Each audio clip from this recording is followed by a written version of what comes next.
Shalom, damai di hati. Saudara-saudara yang dikasihi oleh Tuhan, baiklah kita akan membaca firman Tuhan di saat ini. Dan firman Tuhan terdapat di dalam 2 Korintus pasal 8, ayat 1 hingga ayatnya yang ke-15. Pelayanan kasih.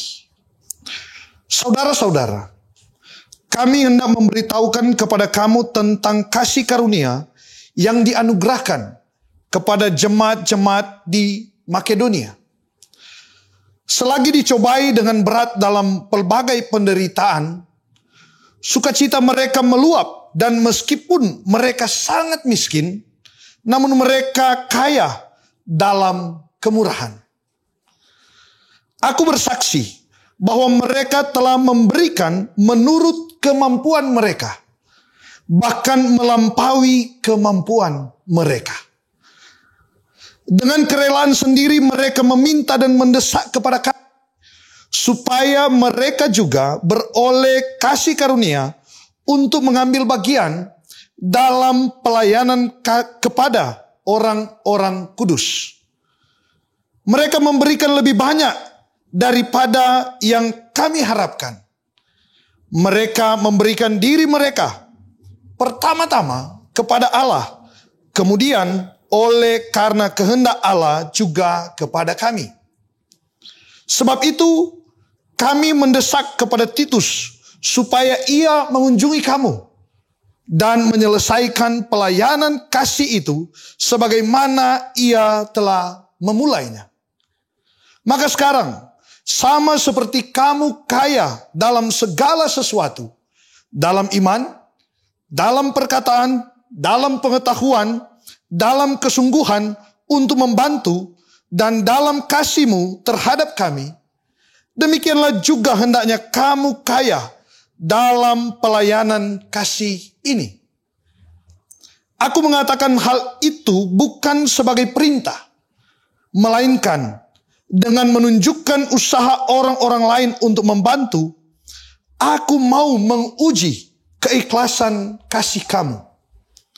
Karena kamu telah mengenal kasih karunia Tuhan kita Yesus Kristus, bahwa Ia yang oleh karena kamu menjadi miskin, sekalipun Ia kaya, supaya kamu menjadi kaya oleh karena kemiskinannya. Inilah pendapatku tentang hal itu, yang mungkin berfaedah bagimu. Memang sudah sejak tahun yang lalu kamu mulai melaksanakannya dan mengambil keputusan untuk menyelesaikannya juga. Maka sekarang, selesaikanlah juga pelaksanaannya itu. Hendaklah pelaksanaannya sepadan dengan kerelaanmu. Dan lakukanlah itu dengan apa yang ada padamu. Sebab jika kamu rela untuk memberi, maka pemberianmu akan diterima. Kalau pemberianmu itu berdasarkan apa yang ada padamu, bukan berdasarkan apa yang tidak ada padamu. Sebab kamu dibebani, bukanlah supaya orang-orang lain mendapat keringanan, tetapi supaya ada keseimbangan. Maka hendaklah sekarang ini kelebihan kamu mencukupkan kekurangan mereka, agar kelebihan mereka kemudian mencukupkan kekurangan kamu. Supaya ada keseimbangan. Seperti ada tertulis, orang yang mengumpulkan banyak tidak kelebihan, dan orang yang mengumpulkan sedikit tidak kekurangan. Demikianlah pembacaan firman Tuhan. Saudara-saudara yang dikasihi oleh Tuhan, saya mendapat pengalaman pada minggu yang lalu. Ada satu kisah yang begitu berkesan. Seorang anggota jemaat gereja Masih Injili di Minahasa yang bekerja di luar negeri sebagai PMI atau sebagai pekerja migran Indonesia. Dia hendak melanjutkan kontrak kerja di salah satu negara. Semua berkas-berkas yang ada menurut dia sudah lengkap, dan kemudian dia menuju ke bandara untuk melakukan proses keberangkatan. Tetapi di bandara, saudara-saudara, dia mendapatkan persoalan. rupanya ada salah satu berkas yang ia belum miliki. Salah satu ketentuan terkait dengan proses keberangkatannya sebagai pekerja migran. Dan akhirnya kami yang ada di kelompok peduli pekerja migran Gereja Masih Injili di Minahasa mengambil tindakan untuk membantu si ibu calon pekerja migran ini. Dan akhirnya dia bertemu dengan saya. Dan satu kesempatan dalam pertemuan itu, kebetulan untuk datang di tempat saya, dia melewati sekolah luar biasa, Gemim Damai Tomohon, dan juga Panti Damai Tomohon. Dalam percakapan itu, saudara-saudara, dia mengatakan, Pak Pendeta, apakah saya bisa membantu Panti Damai Tomohon ini? Saya kemudian berkata, bisa. Tetapi di dalam hati saya, sebagai seorang yang mengetahui apa yang baru-baru dia alami, kemudian saya mengatakan di dalam hati saya, dia mengalami kesusahan. Dia mengalami persoalan. Tetapi dia punya kerelaan, mau untuk membantu. Dan pada akhirnya saudara-saudara, beberapa hari kemudian, dia mengirimkan bantuan untuk diteruskan ke Panti Damai Gemim Tomohon, di mana di situ ada saudara-saudara kita kaum disabilitas. Saudara-saudara yang dikasih oleh Tuhan, saya bertanya kemudian, apa yang melatar belakangi Anda ingin membantu? Oh, ini sudah bagian dari tanggung jawab iman saya. Dan semoga untuk kali-kali berikut saya bisa mengajak teman-teman, tapi juga kembali memberikan secara pribadi apa yang ada untuk mereka di sana, untuk mereka yang membutuhkan. Saudara-saudara, di sekitar kita ada begitu banyak orang yang membutuhkan uluran kasih kita, membutuhkan bantuan kita.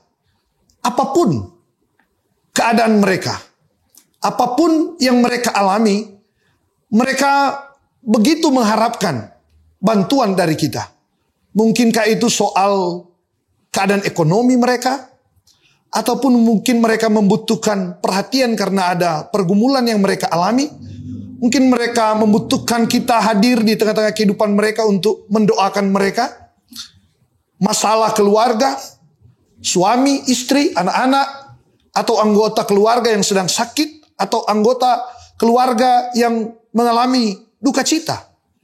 Saudara-saudara yang dikasihi oleh Tuhan, pembacaan firman di saat ini yang kita baca, yaitu di dalam kitab 2 Korintus pasal 8, ini adalah sebuah dorongan dari Paulus bagi jemaat yang ada di Korintus untuk melakukan pelayanan kasih.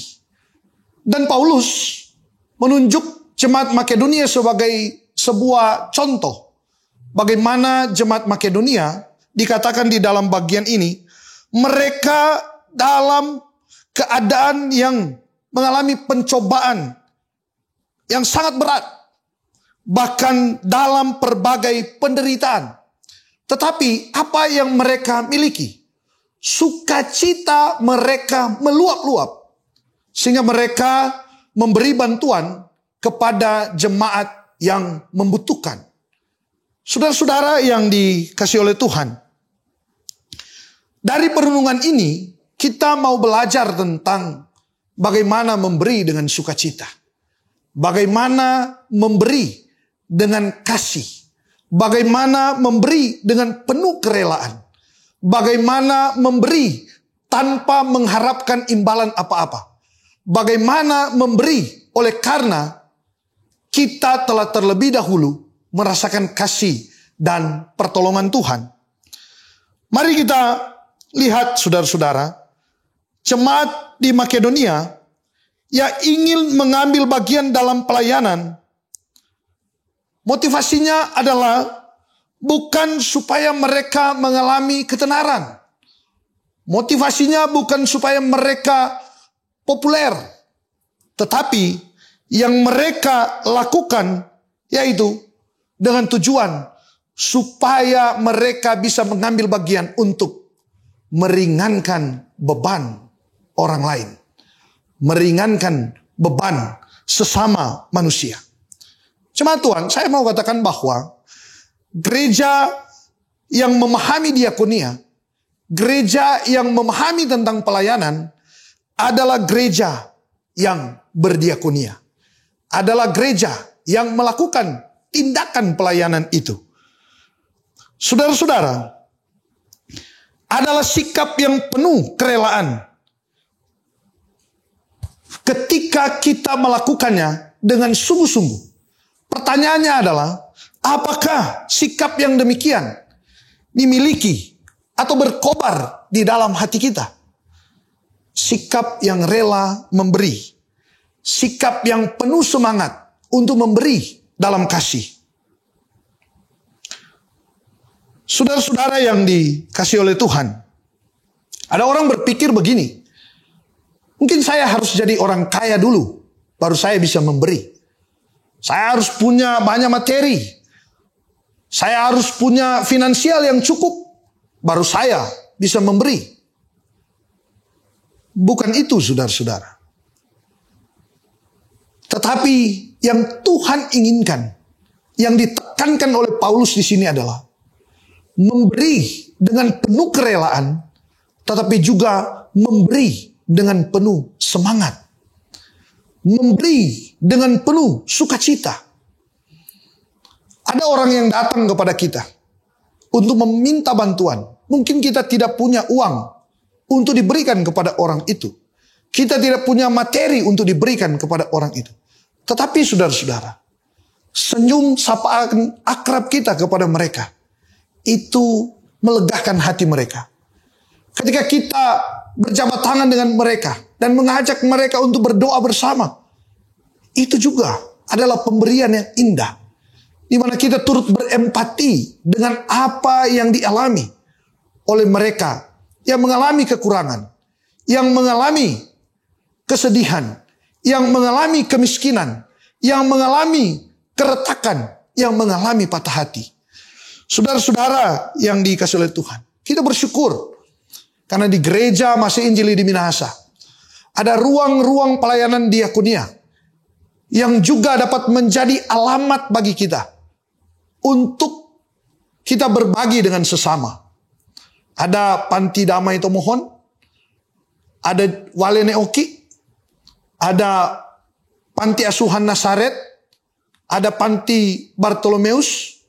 Banyak tempat yang telah disediakan, termasuk ada sekolah-sekolah, ada rumah sakit, yang dimana kita dapat menjadikan itu sebagai sarana bagi kita untuk berdiakonia, sarana bagi kita untuk melayani Tuhan. Dan kita bersyukur bahwa Tuhan menghadirkan itu di gereja Masih Injili di Minahasa. Apa dasar dari kita memberi? Saudara-saudara, dasar dari kita memberi bukan karena supaya kita memperoleh banyak. Saya memberi 100 supaya saya memperoleh 200. Saya memberi 1 juta supaya saya memperoleh 10 juta. Bukan demikian. Dan itu adalah hal yang keliru, saudara-saudara. Perhatikan pasal 8 ayat 9 dalam bacaan ini. Karena kamu telah mengenal kasih karunia Tuhan kita Yesus Kristus, bahwa Ia yang oleh karena kamu menjadi miskin, sekalipun Ia kaya, supaya kamu menjadi kaya oleh karena kemiskinannya. Yesus, Tuhan dan Juru Selamat kita, Ia telah terlebih dahulu memberikan kehidupannya, memberikan tubuh dan darahnya sebagai persembahan yang kudus, sebagai persembahan yang indah, yang kemudian kita beroleh selamat. Keselamatan kita adalah anugerah dari pengorbanan Kristus itu. Kita memberi karena Tuhan Yesus telah terlebih dahulu memberikan kehidupannya untuk kita. Karena Tuhan Yesus telah terlebih dahulu memberikan tubuh dan darahnya untuk kita. Inilah landasan teologis dari kita memberi dan melakukan pelayanan kasih. Dan apa yang dilakukan oleh Tuhan Yesus, saudara-saudara? Dia memberikannya secara tuntas. Dia memberikannya bukan setengah-setengah, tetapi menyelesaikan pekerjaannya, karya penyelamatannya dengan tuntas. Maka saya pun melalui khotbah ini mau mengatakan kepada jemaat, mari kita memberi dengan penuh kerelaan, memberi dengan penuh semangat, memberi dengan tuntas. Supaya orang yang menerima itu, mereka mengalami kelegaan, mereka mengalami sukacita di dalam apa yang telah kita berikan kepada mereka. Saudara-saudara yang dikasihi oleh Tuhan, tujuan memberi bukanlah supaya orang lain pun menjadi kaya raya, berlimpah kekayaan, tetapi supaya ada equality. Dalam hal ini, ia mengerti sebagai memiliki, bahwa kita memiliki kesamaan hak dan kesempatan. Tuhan Yesus senantiasa menyertai dan memberkati kita. Dan mari dengan sukacita kita kaya dalam pelayanan kasih bagi banyak orang yang ada di sekitar kita. Kita mulai di dalam keluarga, tetangga, jemaat yang ada di kolom, jemaat yang ada di sekitar kita, masyarakat, semua yang berjumpa dengan kita. Tuhan Yesus menyertai dan memberkati kita. Amin.